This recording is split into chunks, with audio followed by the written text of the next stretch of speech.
Welcome to a special edition of Gospel Truth with Andrew Wommack. Today, in remembrance of the 1973 Roe v. Wade decision, Andrew's joined by pro-life activist Kristen Hawkins.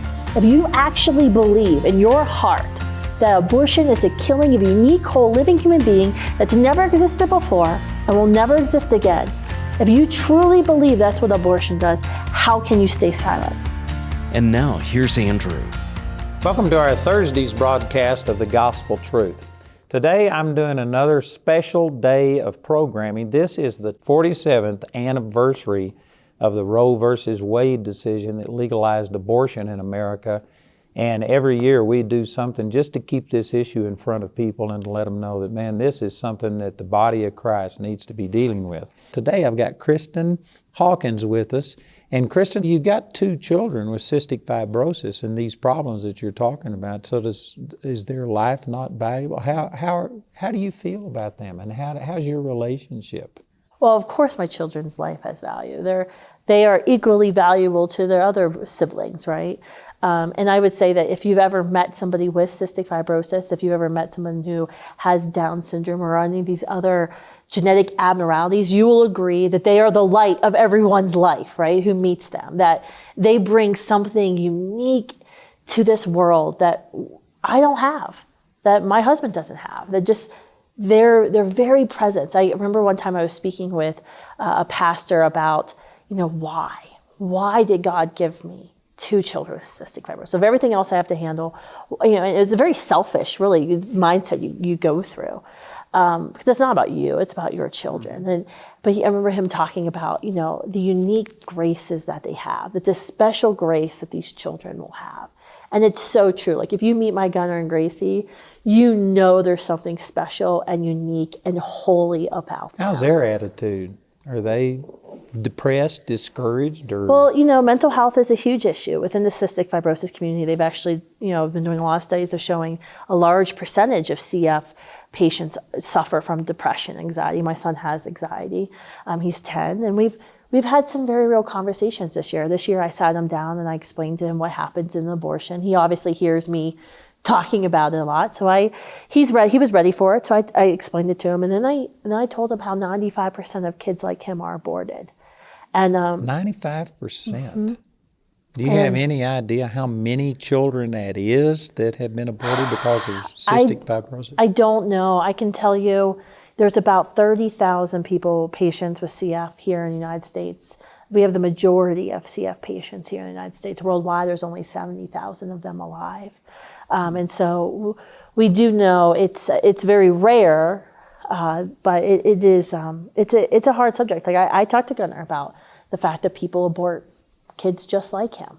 And, his face, he just, why? Why would anyone do that? And it was a hard conversation, but it's made him a very firm advocate. But, Kristen, you giving this testimony, puts a face to these things. People just hear this, that about a child may have some abnormality, and so therefore it's compassion to kill them. But now that your children are alive and a part of your life, could you imagine what your life would be without them? Absolutely not. Like they've fundamentally transformed my life and the meaning that I have for the life. And what is it? What am I supposed to do? I'm supposed to be making human beings who are going to go and live in heaven and glorify God for the rest of eternity. That's actually my number one job. If you're not leading people to Christ, if you're not making these saints who are going to go live with Him for eternal life, then what else are you doing? Like, that's my number one job. And Gunnar and Gracie make my life easier. The other 2 might make my life a little harder. But Gunnar and Gracie are really, they're easy saints in the making for that. But it's a hard discussion to have. And so, but I think it was important for Gunnar to understand that his life has value just like everybody else's. His life is different. He requires extra medical care, and it's very expensive medical care, but he's just as valuable as anyone else walking on this earth. But there's just this, kill the sufferer, not, end that sufferer, don't end the suffering. And this is a common question. And I believe it's actually a ruse. It's not about that child. It's about the parents not going through the extra needs and attention and stuff. And it's really selfish. They can wrap it any way they want. It absolutely is. There was an article in The Cut. It's a New York Times kind of magazine a couple years ago from a mom, Dudley's mom. And I read it. Her son was born with cystic fibrosis. So she sued the OBGYN for wrongful birth because she said, well, clearly if the amniocentesis and the CVS had come out, proved that he had cystic fibrosis, I would have aborted him. And now my child, her argument was, my child is now going to suffer because I didn't abort him. She is going to suffer is what it amounts to. That's exactly what it is. And she saw an opportunity to get some money out of it. Man, just living for themselves. My children are going to suffer in their life. And my children's lives will probably be shorter than their siblings' life. I may outlive my children. I'm going to suffer. My husband's going to suffer. My family's going to suffer. And it's not something, not a day goes by that I don't think about that impending suffering that's going to happen. But it doesn't change the value that my children have. And look at the relationship and the memories and the love and all of the things that you have in between. Yeah. Suffering, like I said, I think there's something wrong where we consider suffering this ultimate evil. But there's good things that come out of suffering. And I've heard people before say something like, I've got to abort because I can't raise them. I don't have the money or whatever. And I would never put them out for adoption. I would never adopt my child out. And so I'll kill it instead. That is so perverse, the thinking that people have. It's selfishness is what it is. I heard it all the time at the Pregnancy Resource Center. I would ask a mom, what are you going to do if this test comes positive? Are you going to parent, abort, or adopt? And it always would be parent or abort, never adoption. Adoption is evil, but murder's not. Hollywood has done a very good job of painting adoption as a negative, right? Of kids who were placed for adoption becoming psychopathic murderers or whatever. So I think there's been a cultural thing that has painted adoption negatively. But I think ultimately it's once again, it's the suffering of there is no more courageous thing you can do as a woman than to place your child with an adoptive family. I mean, that you've carried that child in your womb for 9 months. You've felt your baby kick. There is a natural relationship that is formed, that bond that is formed. You've given birth. You've gone through the pains of childbirth. And then you're going to hand your child over to someone else. And you're not going to have a say in how they're raised. I mean, that birth mothers are the most courageous mothers out there because they've realized, I can't provide for my child the way I want to, but I know someone else can. But that's going to be hard. That's going to entail suffering. And that's what really, when you hear this argument of, I could never do adoption. We had Melissa Oden on the first 2 days of this week, and I know that y'all are friends and stuff. And one of the things I appreciate about her is the way she talks about her adoptive parents. They are her parents, even though she's now reconnected with her birth mom, but she honors them. And my own mother was abandoned at birth and never knew her parents, never. And the courthouse burned down the year after she was born, and so all records of her birth are gone, and she never knew her birth parents. And people would make fun of her, and she would respond by saying, my parents chose me. Your parents had to take what they got. And I've always looked at adoption because of her perspective as an honor. It's a good thing. It's not a bad thing. It absolutely is. And I think we need to do a better job as Christians, too, of how do we talk about adoption? How do we encourage adoption? Even how do we treat women who come into our churches pregnant? And how do we help them and love them and surround them? Because, you have women who are walking around unmarried. I remember when I was pregnant with my first son, and, I was 23 and I was married. And but people would always look down my wedding ring, finger to see if I was married before they start talking about it. Like, stop doing that, Christians. Like, you don't know what her story is. You don't know. She might have been a victim of sexual assault. She might be carrying a child that she didn't want to have. She might be making adoption plans. So I think we have to do a better job is how we talk about adoption. How do we help these young mothers and come around and surround them and show them you've got every support system you need right here in our church. Well, there is no doubt that an unplanned pregnancy poses lots of problems. It does. Especially for a single mom and things like that. But murder is never the solution. That's right. Ever. That's right. And single motherhood is hard. And we know a child who's born to a single mother is 4 times more likely to live in poverty And so we have a lot of work to do as a society, because that's not the gold standard, right? We all know that for her and for her child. But there are going to be cases where there's going to be single moms, especially as we talk about a post-Roe v. Wade society where abortion is going to be made illegal. You're going to have women who would have gone and had abortions who now are not going to be legally allowed to have an abortion. So we may have more single mothers than we have today. And the question is, what are we doing to serve those single moms? And how do we help them find community and find that family? Because that's a difficult road for both her and her child. You just said something that is a shocker to some people. You just made it like a statement that we are going to have a post-Roe versus Wade society. Absolutely. Probably before President Trump was elected, people would have called you absolutely crazy making did they? So you were saying things like that prior to 2016? Oh, absolutely. Yeah, no, I remember when I first started Students for Life, I would go up and I'd introduce myself and say, hi, I've launched Students for Life of America. We're equipping young people to talk about abortion. We're a post-Roe organization. We're preparing all these kids to lead in the states when Roe's reversed. Wow.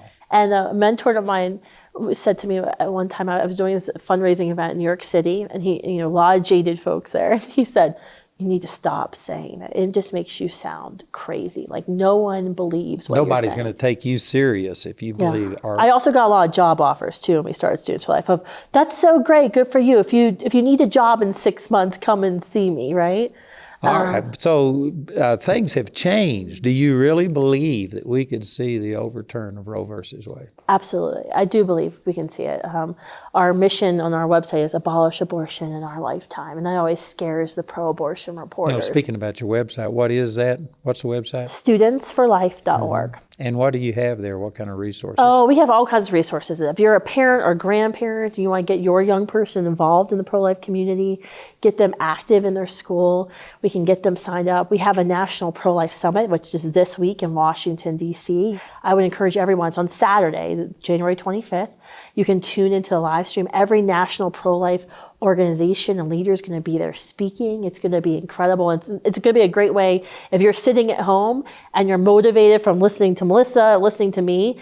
You can sit down to your computer, watch the event, or join us in person if you're in D.C., but you're going to get your marching orders. And where's it going to be held? Washington, D.C., right? Where the March for Life is going to be this Friday. I mean, is it going to be on the mall, or are you It's going to be at a hotel in Washington, D.C. We've got 3,000 people coming. What's so great about it, what I've been so excited is that, we've had this for 20 years, Students for Life is, we've tried to have a student pro-life conference in Washington, D.C., and it's the largest in the world. But this year, we've combined forces with other pro-life organizations, Heritage Foundation, Live Action, Alliance Defending Freedom, and it's all ages, all generations together, and it really uniting the pro-life movement, because that's really, as we look forward to a post-Roe America, there's a lot of work we've got to do, and we actually have to be united as one. And so I'm really looking forward to it. I remember when you were with us at what we called the event in 2018, you got up and spoke in just like 5 minutes, and I was just impressed at how positive you were. I mean, you were standing up saying that we are winning. This is going to be overturned. And I had never heard anybody speak as confidently as you had in that. So what's your basis of this? Is it because of what you're seeing happen? Why are you so confident? Absolutely. I wish I could miniaturize everyone and stick you in my pocket. You could witness the conversations we're having on campuses. It's because we're on the campuses where we're talking to young people they may not know how to identify themselves as pro-life or pro-choice, and they'll be very confused if you ask them. But if you actually ask them about the issue of abortion, they're like, oh, I'm against that. We're winning when it comes to young people when we talk about abortion. That is awesome. Mm-hmm. It's amazing. Man, this is good news. And I know that our viewers, we hear all the negative things like New York and all of these places that are actually passing these laws that once a child is born, if they are born alive, they have the freedom to let them die. And you hear this and it makes you think, man, this is terrible. It's going in the wrong direction. What's your take on that? Never doubt the power of our God. And we serve an almighty God who spoke the world into existence. Surely he can work through us to abolish abortion. But actually, I think it's more of a indication that the liberals see that they're losing. And this is a desperate act on their part because, and you can give me the details, you're a lot more involved in this than I am, but when Roe versus Wade is overcome, it'll probably not be like outlawing abortion. That's right. It'll kick it back to the states. Right. And so they are anticipating this and trying to position themselves for post-Roe versus Wade. Exactly. And that's why you saw what happened in New York State this year, Illinois, California, passing some of these horrendous pro-abortion laws. And I think that's what pro-lifers and Christians understand. We're in phase one of our objective. The first objective is to reverse Roe and Doe. So Roe v. Wade and Doe versus Bolton. Those are the two decisions that legalize abortion in all 9 months. Most people don't even know about Doe. And it's I'm not really familiar. You have to talk about Doe because Roe v. Wade actually only legalized abortion in the first trimester. Doe v. Bolton legalized abortion throughout all 9 months using a loose definition of mother's health the same day. The same day? It's a companion case. So it's Roe v. Wade and Doe versus Bolton. So they were handed down in 1973 on the exact same day, and they effectively made abortion legal in all 9 months for whatever reason. This is why a lot of times when you hear polling about, the majority of Americans support Roe versus Wade, it's because they only say the first 3 months. They never talk about Doe versus Bolton and the fact that it's actually legal unless the state prohibits, and the Supreme Court allows the state to prohibit. It's actually legal in all 9 months because of that companion case. So phase one for us in the pro-life movement has been to reverse Roe and get the decision to go back to the states, because before January 22nd, 1973, majority states had outlawed abortion. There was no legal abortion. States like Colorado, Hawaii, New York, California, the usual suspects, had legal abortion. It's a shame that Colorado's included in there. We're making a difference. We are. We had a meeting yesterday with Congressman Forbes and some of the leaders in the entire state, and we're taking this state back. Good. It needs to be. There's no reason Colorado should be going in the direction it's been going. No, we've got, in Colorado Springs, I forget the exact number, but over 200 parachurch ministries that have reaches all over the world. And it's a center. It is. It really is. Everyone's like, you're going to Colorado Springs. Which ministry are you going to talk to? Everyone knows. Yeah, so phase one is reversing Roe. Phase two is then working state by state to make abortion illegal. And also unthinkable, of making sure the resources we're providing to women and men are actually well advertised and marketed. One of the challenges, and one of the things that wakes me up in the middle of the night sometimes is, are we ready for a post-Roe America? Do we have all the resources she's going to need? When Planned Parenthood shuts their doors, is every single woman who's facing an unplanned crisis pregnancy, is she going to know where she needs to go?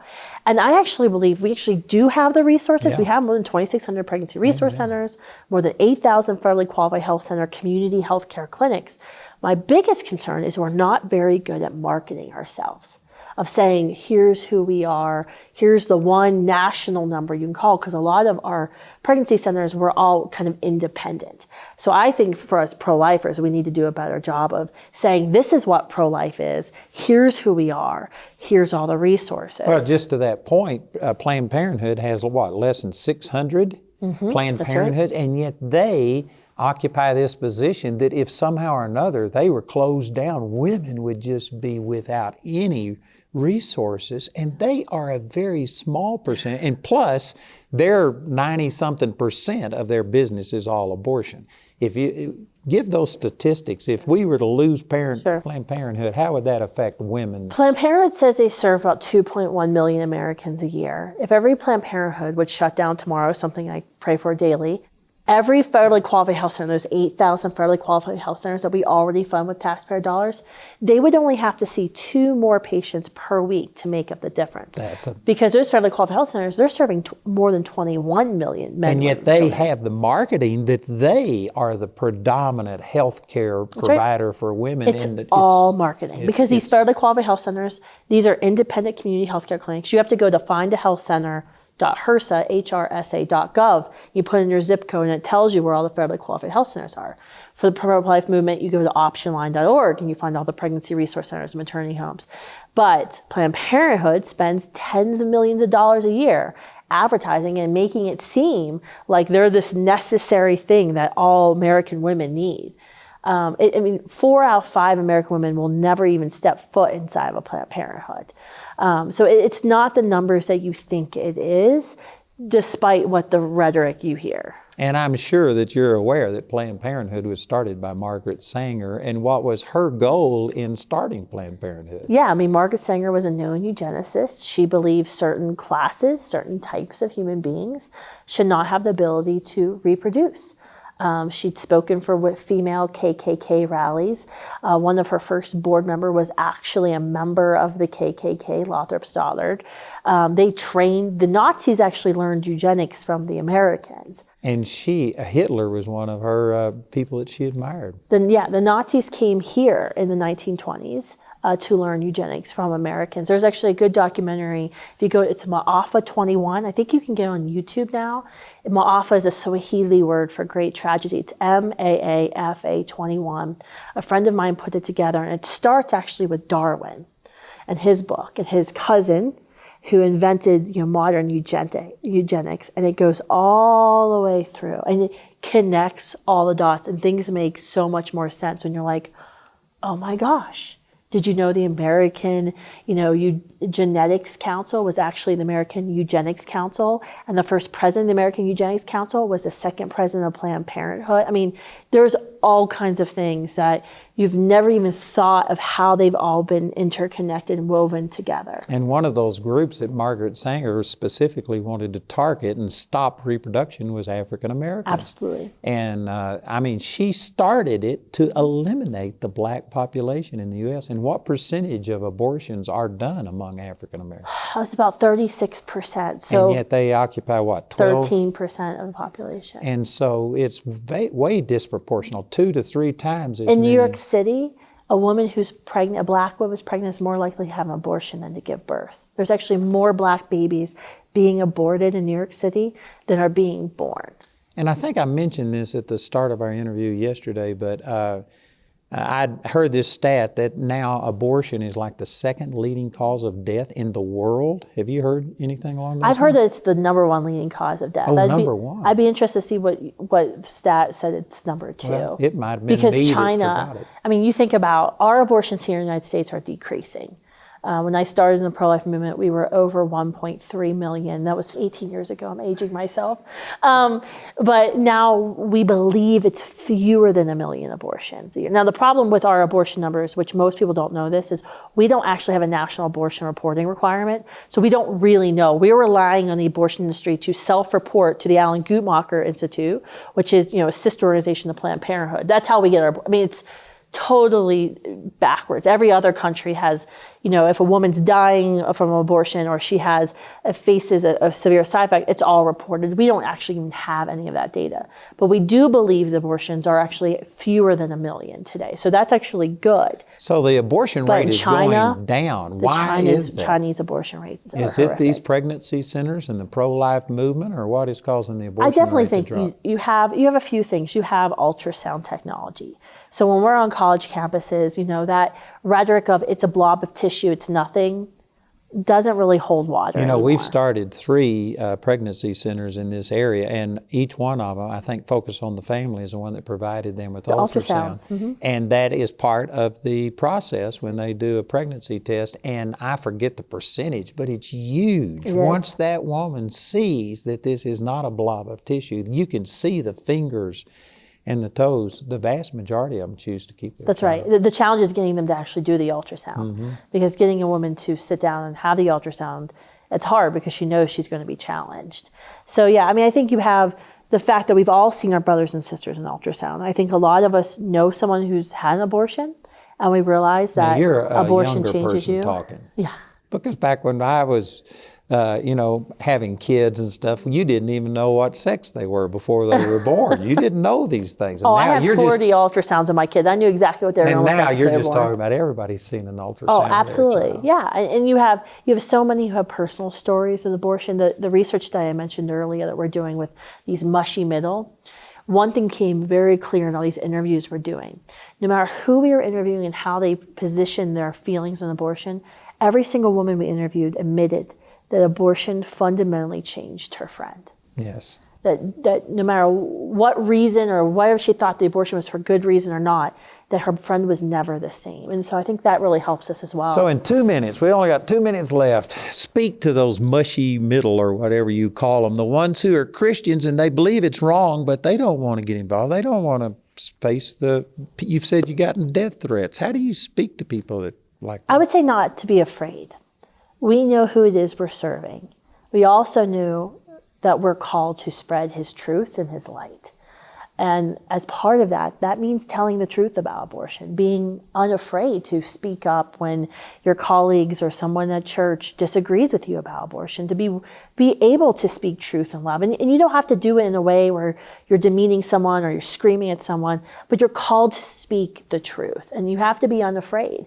And as Christians, and I actually think, as we look at what's going on in our world today, as Christians, we're going to be increasingly called to be courageous, because we will face persecution. And so I think you can't be afraid to speak truth. And if you actually believe in your heart that abortion is the killing of a unique, whole, living human being that's never existed before and will never exist again, if you truly believe that's what abortion does, how can you stay silent? Would you stay silent on any other issue? If you knew a child was being beaten routinely by his parents, would you stay silent and say, well, child abuse is wrong for me and my children, but that's okay if he wants to be his children? Absolutely not. No one would say that. But with abortion, it's always different. Thank you, Kristen. I sure appreciate what you're doing. And man, I'm excited. And I agree with you. We are going to see the end of legal abortion in the United States in our lifetime soon. We will. Absolutely. Thank you very much. And again, those of you who've been watching, I hope you get this product. We're going to have everything that we've said here with Kristen, our interview with Melissa Oden. We also have interviews with Carrie Fisher, who was actually survived an abortion. We've got a woman who gave her child up for adoption and 88 years later connected with them. And there are some things on here that will really bless you. Listen to our announcer and please call or write today. Today's interview is available on a special Choose Life USB flash drive. Also included on this flash drive, you'll find several more interviews and testimonies relating to abortion. This Choose Life USB flash drive will be accompanied by the Observing All Things booklet that contains many statistics and scriptures with regard to abortion and other social issues. You can get these valuable resources today for a gift of any amount. Also, Andrew would like to offer you the Observing All Things booklet absolutely free. Go to awmi.net to receive this free offer today. This special offer is limited to one free booklet per household. We want to say a special thank you to the grace partners of Andrew Wommack Ministries. Your gifts make it possible to put free ministry materials into the hands of many people in need. If you're not already a grace partner, we ask you to pray about becoming one today. You can become a grace partner or order resources through our website at awmi.net. Or call our helpline Monday through Friday from 4:30 a.m. to 9:30 p.m. Mountain Time at 719-635-1111. To write us, use the address on your screen.